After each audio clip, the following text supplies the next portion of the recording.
আসসালামু আলাইকুম। দুর্বল ব্যাংকের গ্রাহকরা টাকা ফেরত পাবেন বলেছেন বাংলাদেশ ব্যাংকের governor.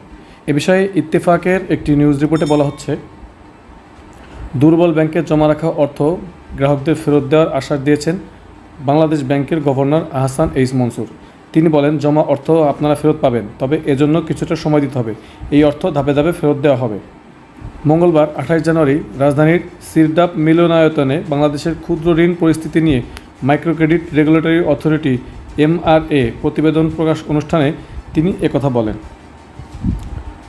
Micro credit regulatory authority executive vice chairman Mohammad Helal উদ্দিনের সভাপতিত্বে অনুষ্ঠানে উপস্থিত ছিলেন আর্থিক প্রতিষ্ঠান বিভাগের সচিব নাজমা মোবারক, পল্লী কর্ম সহায়ক ফাউন্ডেশনের PKSF ব্যবস্থাপনা পরিচালক MD মোহাম্মদ ফজলুল কাদের।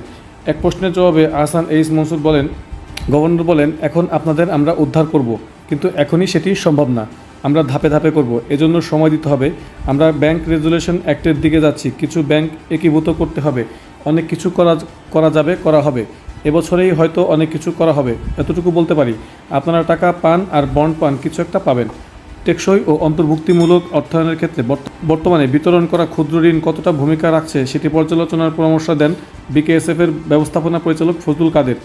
তিনি বলেন, বর্তমানে দাবি করা হয় 6,40,00,000 ক্ষুদ্র ঋণ গ্রহীতা রয়েছে, তবে ওভারল্যাপিং অ্যাডজাস্টমেন্ট করলে এই সংখ্যা অনেক কমে যাবে। আমার মতে এটি 3 কোটি বেশি হবে না। সেক্ষেত্রে আনসাস্টেইনেবল ঋণ বাড়ছে কিনা সেটি দেখতে হবে। ফজলুল কাদের আরও বলেন, সরকারের 22টি প্রতিষ্ঠান বিভিন্ন ধরনের ক্ষুদ্র ঋণ কার্যক্রম পরিচালনা করছে। এগুলোর প্রয়োজন আছে কিনা সেই প্রশ্ন তোলেন তিনি। এ প্রসঙ্গে গভর্নর বলেন, সরকারের 22টা মন্ত্রণালয়ে যে ক্ষুদ্র ঋণ কার্যক্রম চলছে সেটির যৌক্তিকতা আছে কিনা তা দেখা প্রয়োজন। আমি মনে করি সরকারের এ ধরনের ক্ষুদ্র ঋণ কার্যক্রম চালিয়ে নেওয়ার প্রয়োজন নেই। অনুষ্ঠানে জানানো হয়, গত 2023 থেকে 24 অর্থবছর গ্রাহকের মাঝে 3 লাখ কোটি টাকা ঋণ বিতরণ করেছে MRA সনদপ্রাপ্ত ক্ষুদ্র ঋণ প্রতিষ্ঠানগুলো। এটি আগের অর্থবছরের তুলনায় 5.26% বেশি। অর্থাৎ ভিউয়ার্স, আপনারা কিন্তু বুঝতে পারছেন যে বিশেষ করে এসালম মালিকানাধীন যে ব্যাংকগুলো রয়েছে, অর্থাৎ সোশ্যাল ইসলামী ব্যাংক, আল্লাহ রাফা ইসলামী ব্যাংক, গ্লোবাল ইসলামী ব্যাংক, এই ধরনের কয়েকটি ব্যাংক রয়েছে যারা প্রায় দেউলিয়া হওয়ার পথে ছিল। তো সেই ব্যাংকের গ্রাহকরা কিন্তু তাদের টাকা ফেরত পাচ্ছিলেন না ঠিকমতো। মাঝখানে খুবই সমস্যা চলছিল, তাদের ক্যাশ সংকট চলছিল।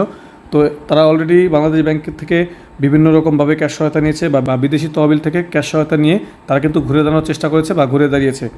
তো তাদের উদ্দেশ্যেই বাংলাদেশ ব্যাংকের গভর্নর আহসান এইচ মনসুর তিনি বলেছেন যে, দুর্বল ব্যাংকের গ্রাহক যারা রয়েছেন, যারা ঠিকমতো টাকা পাচ্ছেন না, তারা অবশ্যই টাকা পাবেন। টাকা হোক বা বন্ড হোক, যে কোনো কিছু তারা অবশ্যই পাবে। সো ভয় পাওয়ার কিছু নেই, নিশ্চিন্তে থাকুন এবং নিশ্চিন্তে ব্যাংকের সাথে লেনদেন করে যান। তো ভিডিওটি ভালো লাগলে অবশ্যই একটি লাইক দেবেন, ফ্রেন্ডদের সাথে শেয়ার করতে পারেন। আর আমাদের চ্যানেলটি অবশ্যই সাবস্ক্রাইব করে রাখবেন এ ধরনের নিউজ বা ভিডিও পাওয়ার জন্য। তো আজকের আয়োজনে পর্যন্তই, দেখা হচ্ছে নেক্সট ভিডিওতে। Till then, take care self. আল্লাহ হাফেজ।